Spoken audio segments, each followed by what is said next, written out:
Hello, welcome to Redacted Tonight. This is the show where Americans in America covering American news are called foreign agents. You've heard it touted as the solution to all of our problems for the past 10 years. In fact, there's a 1 in 3 chance you're part of it right now. I'm talking, of course, of the economy. Gig economy. Gig economy. There's a typo. There's a typo! More than 1/3, 34% of the United States workforce is somehow involved with the gig economy. Maybe you drive Uber or Lyft. Maybe you work with DoorDash or Postmates or Fiverr or Wigglebot. Maybe you've sold yourself on Sugar Daddy or sold your terminally ill dog on short-term pets. You know, that you could have done that. Maybe you've moonlighted for Nipple Tipple or sold one of your lungs on Bargain Organs Discount I may have made up a solid half of those. I'm not really sure.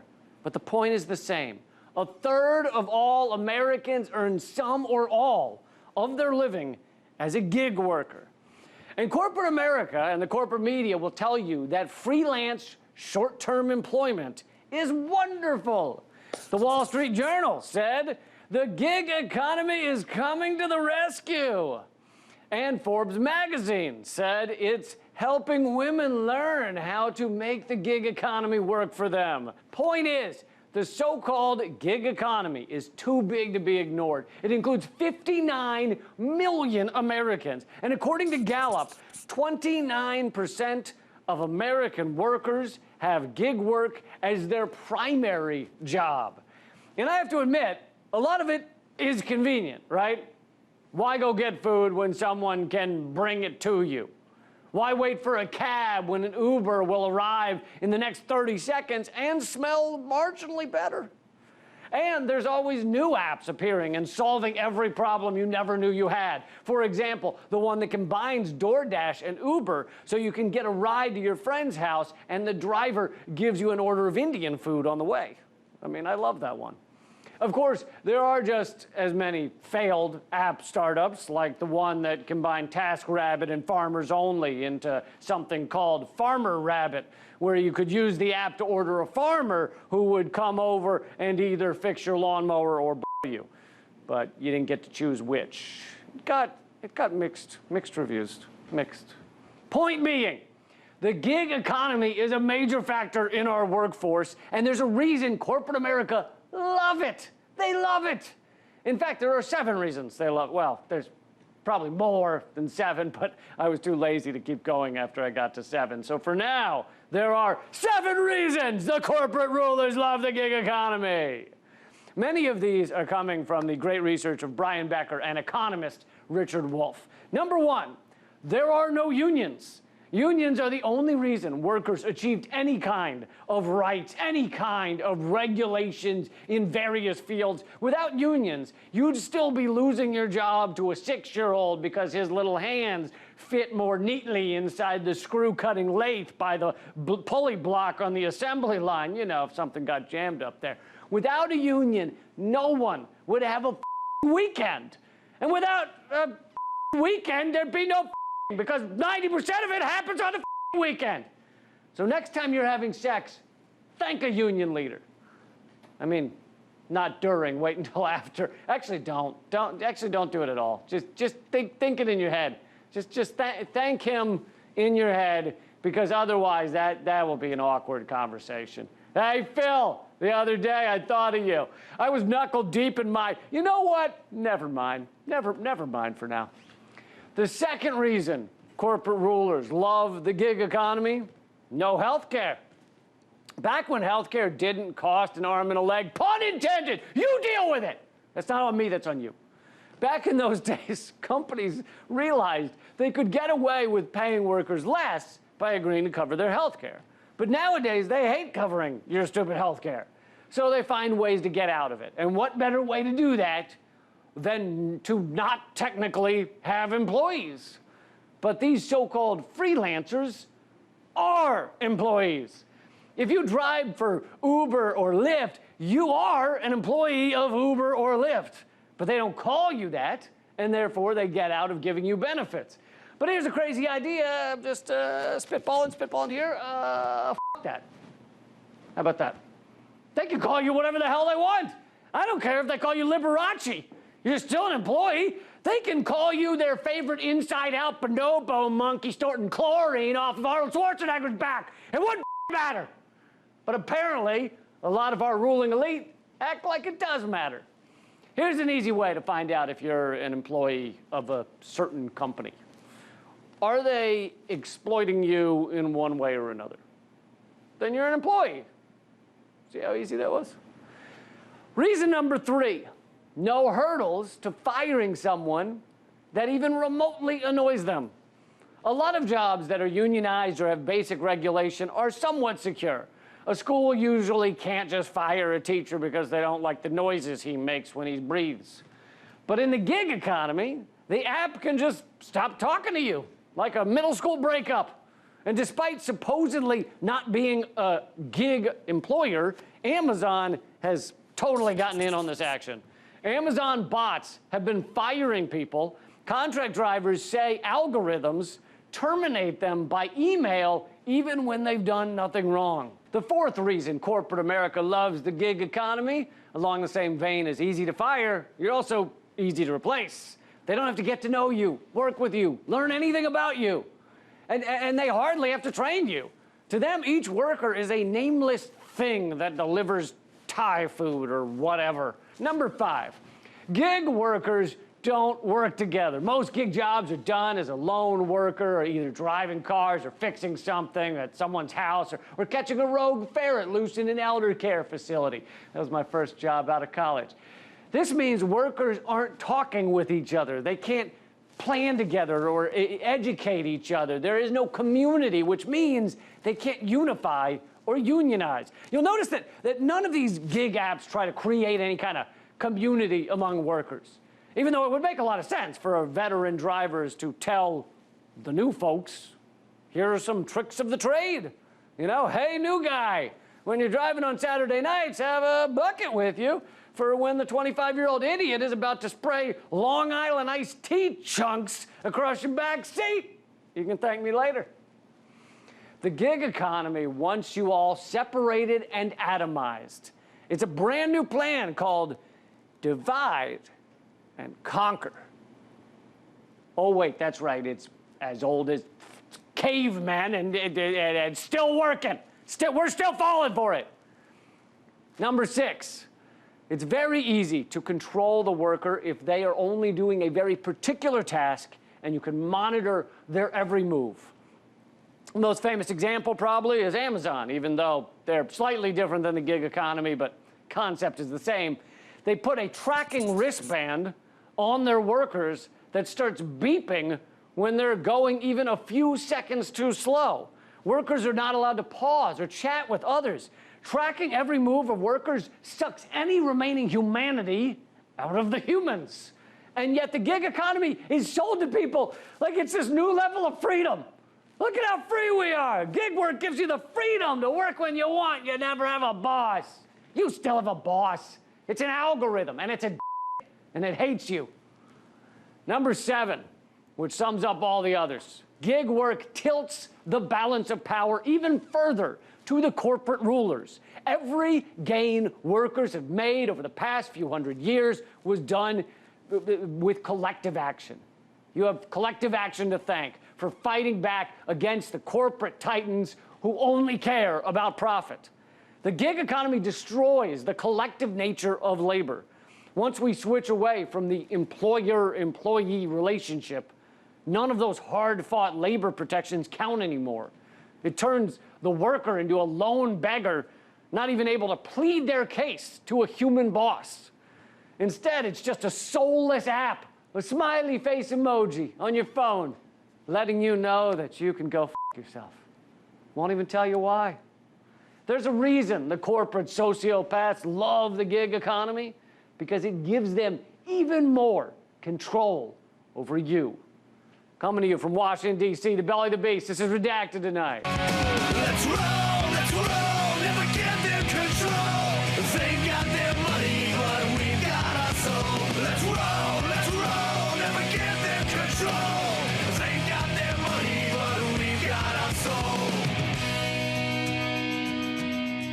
Welcome. I'm Lee Camp. Now let's take the news from behind. We're going to squeeze a lot in, so hang on to your seats.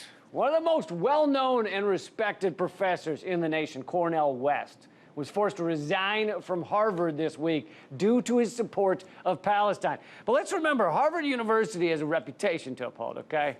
And that reputation is as a factory for war criminals and prolific human rights abusers. And Cornel West was ruining their brand, totally. If they let him stay on, before you know it, Harvard would be associated with doing good things in the world. And then where would they be, huh? Probably drinking rainwater out of a bucket under a bridge. You know it and I know it. While Cornel West was being held down for his moral fortitude, billionaire neoliberal tax cheat Richard Branson was being propelled into outer space in a very interesting experiment. Branson became the first sack of shit to break the Earth's atmosphere. This gives humanity a lot of hope that we may be able to shoot enough of our sacks of shit into space to keep our environment and world livable. Speaking of sacks of shit, the FBI reached out on Twitter to try to get more people to snitch on their own family. They said, family members and peers are often best positioned to witness signs of mobilization to violence. Help prevent homegrown violent extremism. Visit our site to learn how to spot suspicious behaviors and report them to the FBI. Mobilization to violence? That's right. Someone you may know, someone you may be related to, could, right now, be an FBI agent. Or nearly as bad, they could be a police officer. Telltale signs are too tight shirts, douchey sunglasses, and whenever you go to eat one of their pudding pops that they bought, they respond, "Put the pudding pop down! Step away from the pudding pop! Stop resisting!" And then they murder you. That's every time that happens, you know. FBI. What the FBI failed to say in their tweet is that most of the time, terrorist activity is, it's a little awkward, it's them. Yeah. A large investigation in 2012 by researchers at Fordham Law School discovered that every single one of the 138 terrorist incidents recorded in the USA between 2001 and 2012 involved FBI informants who played leading roles in planning out, supplying weapons, instructions, and even recruiting Islamic terrorists to carry out terrorist acts on U.S. soil. Under the FBI's guiding hand, the informants provided the weapons, suggested the targets, and even initiated the inflammatory political rhetoric that later elevated the charges to the level of terrorism. Every single one, you say? This criminal syndicate has really gotten out of control. I hope someone stops them. Does anyone have any ideas how we could stop their reign of terror? Anyone? Anyone? Having the FBI in charge of stopping domestic terrorism is like putting Rosie Ruiz in charge of timing the Boston Marathon.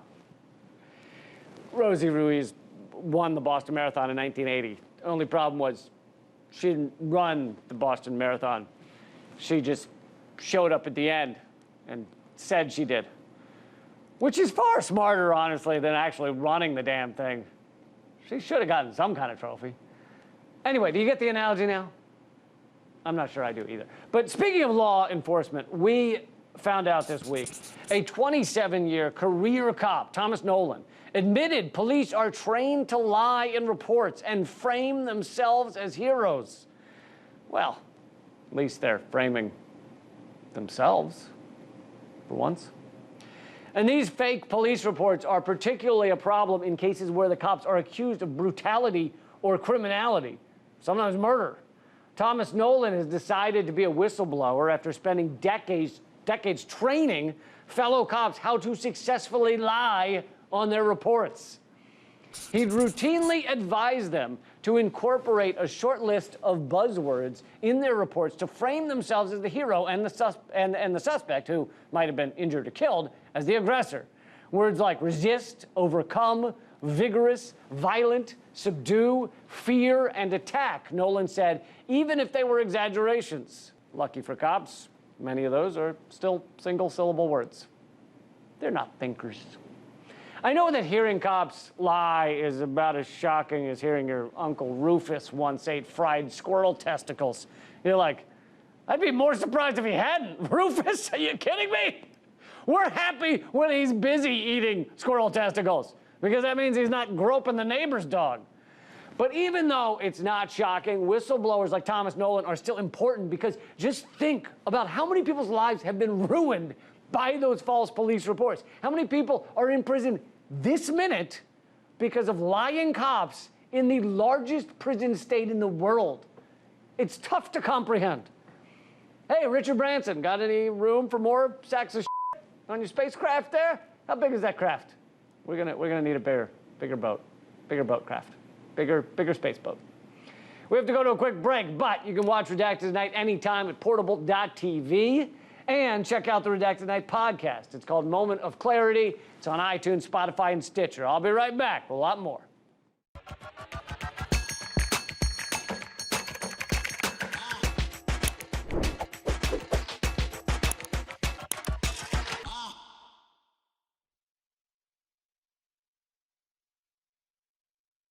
You know, it doesn't really matter where you've been. What matters is where you're going, right?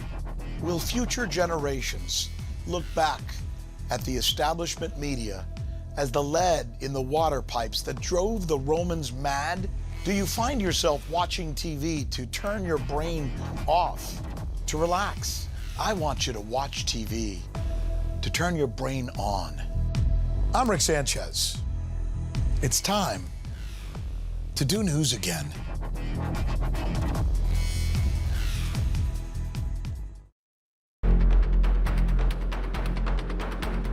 Our culture is awash in lies, dominated by streams of never-ending electronic hallucinations that merge fact and fiction until they are indistinguishable. We have become the most illusioned society on earth. Politics is a species of endless and meaningless political theater. Politicians have morphed into celebrities. Our two ruling parties are in reality one party, the corporate party.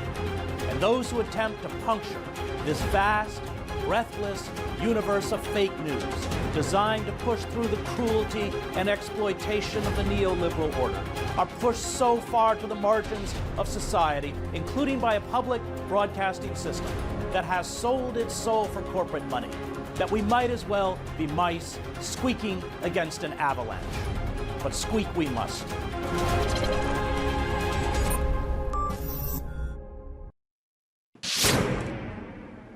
Welcome back. I'm still Lee Camp. As schools start to get back to normal after a year of COVID, some cities are changing what normal means for their school systems. But not everyone's too happy about it. For more, let's turn to our intelligence failure, Anders Lee.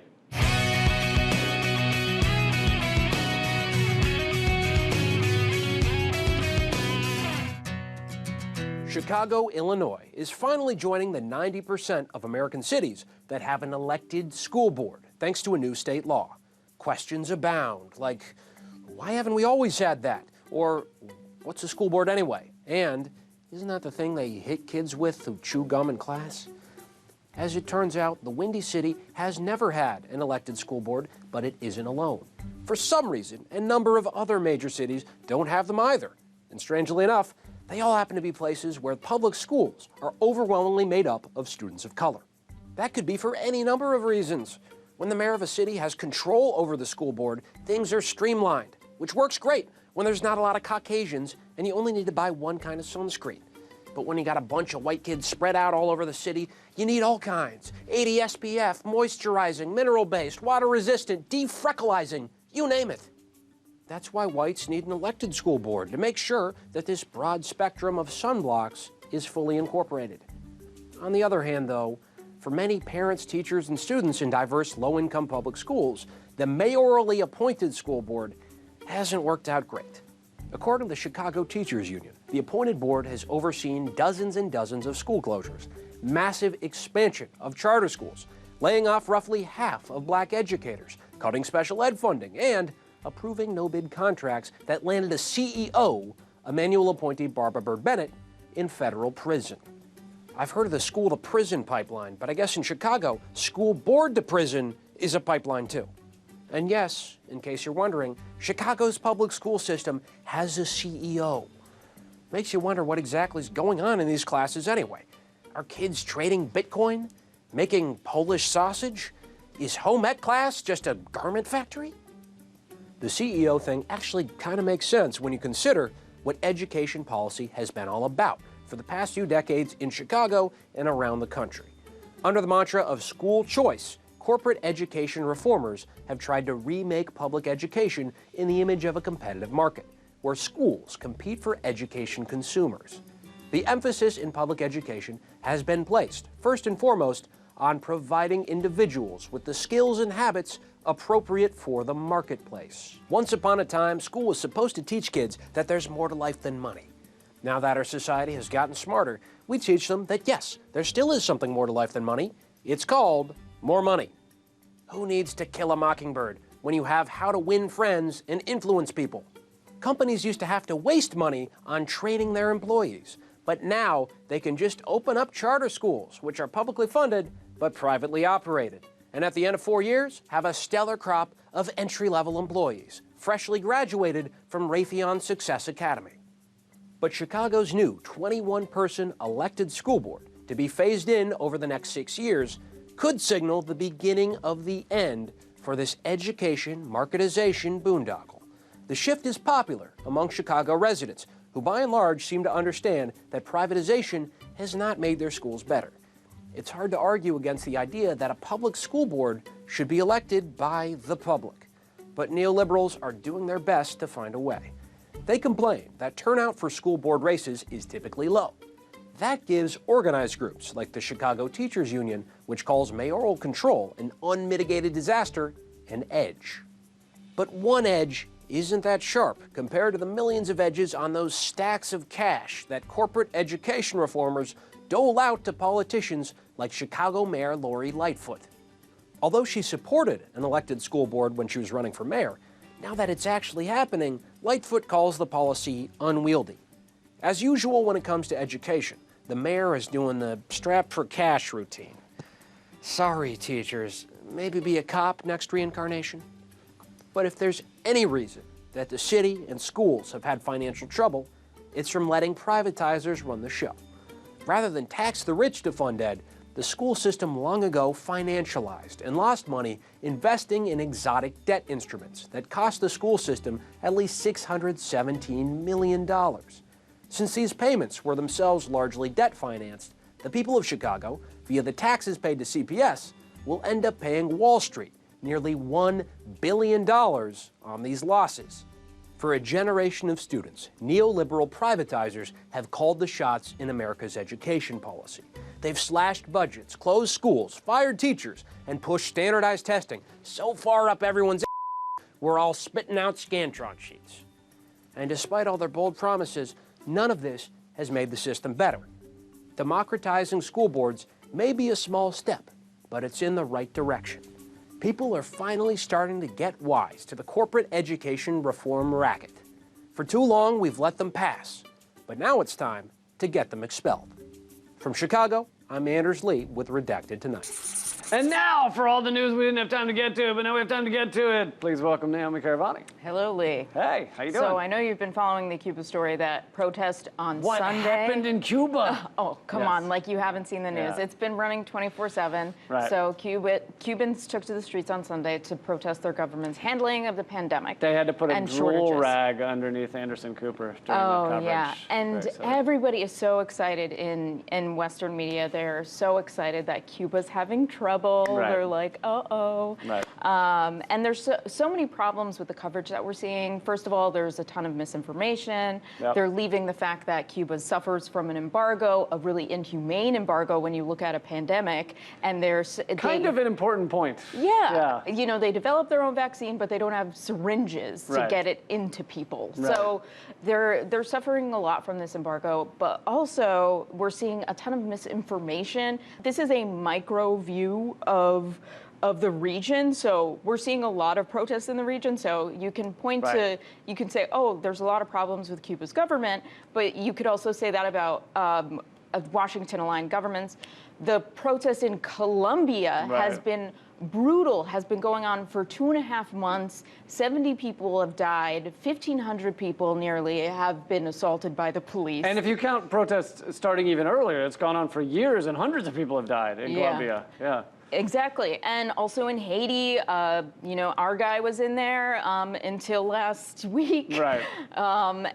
When he was assassinated. They, of course, covered the assassination, but in terms of the protests before the assassination, they didn't really cover it. Not a blip. And really, we covered this last week, but how the U.S. has imposed austerity in Haiti was the cause of the protests, and that's what people were protesting in Haiti, but we didn't see any coverage about that. And so, of course, you're just seeing just Cuba, just a tiny country, and there's a lot of countries who are suffering from the same shortages. They're suffering from power outages. There's power outages around Central America right now, El Salvador, Guatemala, Nicaragua. There's protests in Brazil and elsewhere, as we talked about. But and almost all of them get basically no coverage, but Cuba, it's been like 24/7. Yeah, because we froth at the mouth when we see Cuba having trouble. The chance to bring down the country that threw off our capitalist chains is so appealing. Yeah, it's just that they have a different economy, and you know, everybody wants to say, oh, socialism is bad, but then after this, you know, 24-hour protest, and maybe a little bit on Monday, the president has said we're going to lift restrictions on some imports, and he said yes. Which president? The president of Cuba. I'm sorry, the Cuban president Miguel Diaz-Canel, and he basically said the embargo sucks, but also we've mishandled some things. So the government is responding to these protests. But the U.S., I think, is also saying, but look, we're doing some wonderful things for Cuba. For example, we're no longer sending them exploding cigars to try and kill him. Yeah. So we're helping out. Thank you, Naomi, for getting to that. Appreciate it. No problem.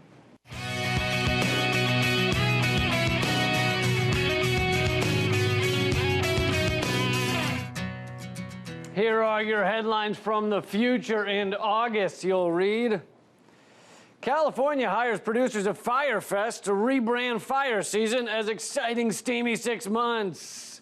I mean, I've always said, when facing apocalyptic calamity, turn to Ja Rule. And in 1 week, you'll learn, FBI tweets requests for terrorists planning anything significant to DM them. That could work. And in early September, study, 80% of U.S. economy is Uber drivers delivering DoorDash drivers to Tinder dates. Well, sounds like a growth economy to me. That's our show, but I've just launched a brand new website, radindiemedia.com, to help you find all of the important news every single day. Check it out. Until next time, good night and keep fighting.